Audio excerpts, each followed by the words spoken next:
उठा लो, इसने मुल्क को लूटा, अब हम इसकी कीमती अशिया लूटेंगे। आधी रात का वक्त, मिठाइयाँ तकसीम हो रही हैं। खुशी इस कदर कि लोग सरेआम सड़कों पर निकलकर झूम रहे हैं। दरअसल ये शाम के सदर के 24 साला इक़्तिदार के खात्मे का जश्न मना रहे हैं। हुकूमत हमेशा उस रब्बे कायनात की जो हम सब का पालने वाला है। कितना ही कोई ताकतवर क्यों ना हो, अगर नमरूज या फिरौन जैसे बादशाह नहीं रहे तो फिर पीछे क्या बचता है? साबिक सदर सद्दाम हुसैन या मलका बरतानिया या फिर अंजलीना मार्गल, सबका इक़्तिदार ख़त्म हुआ। यहाँ तक कि अफ़गानिस्तान के सदर हामिद करज़ई भी तालिबान के आगे बेबस नजर आए और मुल्क छोड़कर भाग गए।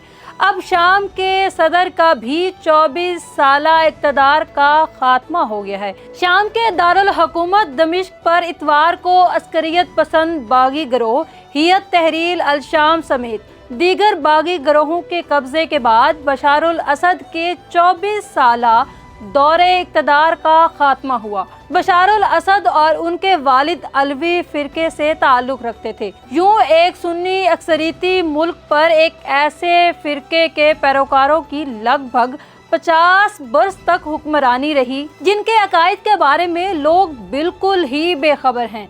अंदाजों के मुताबिक शाम में अलवी फिरके से ताल्लुक़ रखने वालों की तादाद 10 से 13% के दरमियान है, मगर इसके बावजूद भी इस फिरके ने शाम में 50 से ज़ायद सालों तक हुकूमत की।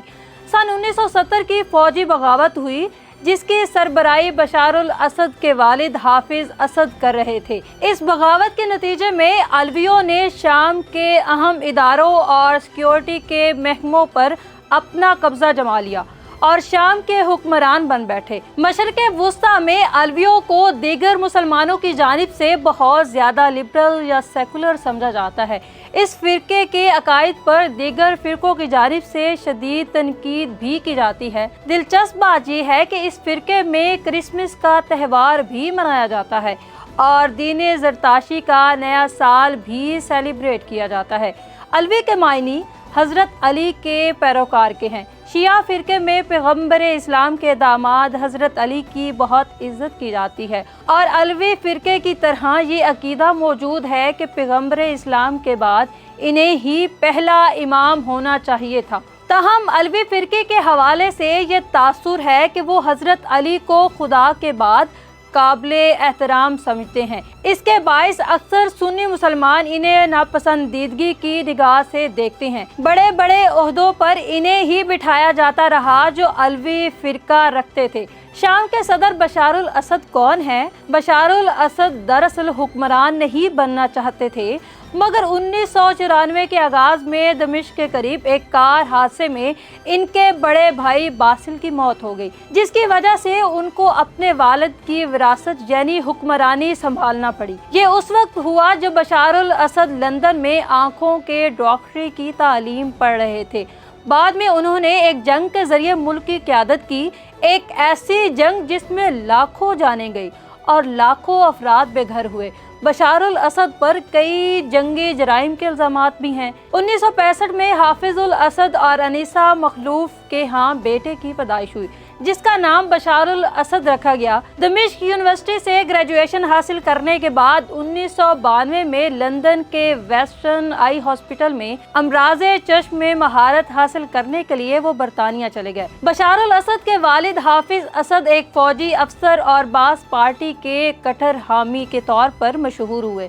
फिर 1966 में वो वजीर दिफा बने। हाफिज असद ने इक़्तिदार को मुस्तहकम किया और 1971 में सदर बन गए। ये ओहदा सन 2000 तक अपनी मौत तक बरकरार रहा। हाफिज असद बड़े सख्त हुक्मरान थे। उन्होंने अपोजिशन को दबाकर मुल्क में 30 साल हुकूमत की। बशारुल असद की अहलिया लंदन में कंप्यूटर साइंस की तालीम ले रही थी, ताहम बाद में दोबारा हार्वर्ड यूनिवर्सिटी में MBA प्रोग्राम पढ़ने लगी। बासिल की कार हादसे में मौत हुई तो बशारुल असद दमिश्क आए और फौज में शमूलियत इख्तियार कर ली।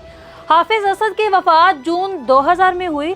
उनकी मौत के फौरी बाद 34 साला बशारुल असद को फौरी तौर पर صدر مقرر کیا گیا۔ اقتدار میں آنے کے چند ماہ بعد ہی بشار الاسد نے اسم الخرز سے شادی کر لی۔ ان کے 3 بچے ہیں جن کے نام حفیظ، زین اور کریم ہیں۔ بہت سے شامی اس بات پر خوش ہوئے کہ شام میں اب آمرانہ طرز حکومت ختم ہوگی اور جمہوریت پروان چڑھے گی، مگر ایسا نہ ہو سکا۔ بشار بھی والد کے نقش قدم پر چلے اور اپوزیشن رہنماؤں کو گرفتار اور اغوا کیا گیا۔ 2003 میں عراق میں ہونے والی جنگ بشار الاسد کے مغربی حکومتوں کے ساتھ تعلقات میں تناؤ کا سبب بنی۔ شامی صدر نے عراق پر امریکی حملے کی مخالفت کی، امریکہ نے بھی بدلہ لیا اور 2003 میں شام میں پابندیاں لگا دی۔ بشار الاسد کی صدارت کے پہلے اشرے میں شام کے تعلقات سب سے پہلے ایران کے ساتھ مضبوط ہوئے،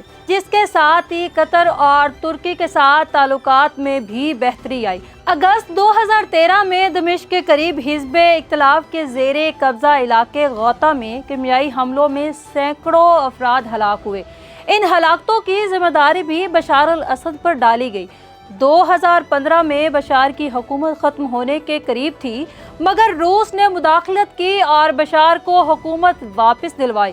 بشار الاسد کے اقتدار کے تیسرے اشرے میں شام میں شدید اقتصادی بحران رہا، مگر ان کی حکمرانی پھر بھی قائم رہی۔ مگر حالات نے پھر پلٹا کھایا اور شام کے حزب اختلاف کے گروپوں نے اسلامی گروپ ہیئت تحریر الشام کی قیادت میں اچانک حملہ کیا۔ انہوں نے تیزی سے پیش قدمی کی اور حما شہر پر قبضہ کر لیا، پھر دمشق کی طرف سے پیش قدمی کے لیے حمص میں داخل ہو گئے۔ شام کے صدر ایک جہاز میں روس پہنچے اور سیاسی پناہ لی۔ شام میں بشار الاسد کی حکومت گرنے کے بعد ہزاروں کی تعداد میں عوام سڑکوں پر جشن منانے نکلی۔ بشار الاسد کے اقتدار کے خاتمے کے بعد اپوزیشن فورسز نے دمشق کا کنٹرول سنبھال لیا ہے۔ ناظرین، کوئی جھنڈوں کے ساتھ بشار الاسد حکومت کے خاتمے کا جشن مناتا ہوا نظر آتا ہے تو کوئی فوجی ٹینکوں پر کھڑا ہو کر تصاویریں بناتا رہا۔ شام میں گزشتہ روز ایک آزادی کا سماں تھا۔ وہیں یہ بھی دیکھنے میں آیا کہ شامی عوام بشار الاسد کے صدارتی محل میں داخل ہو گئی، جہاں انہوں نے سیلفیز اور ویڈیوز بنا کر اپنی خوشی کا اظہار کیا۔ کچھ تصاویر میں لوگوں کو صدارتی محل سے سامان جیسے ملبوسات، handbag, suitcase, perfume کی بوتلیں اور فانوس وغیرہ لوٹتے ہوئے بھی دکھایا گیا۔ ناظرین، شام کے اس واقعے نے بنگلہ دیشی حکومت کی یاد ایک بار پھر سے تازہ کر دی۔ ایک شخص کو صدارتی محل سے کرسی کندھے پر اٹھاتے جاتے دیکھا گیا۔ شام میں طویل عرصے تک اقتدار میں رہنے والے بشار الاسد کے زیر استعمال اشیاء میں لگژری گاڑیاں بھی شامل ہیں۔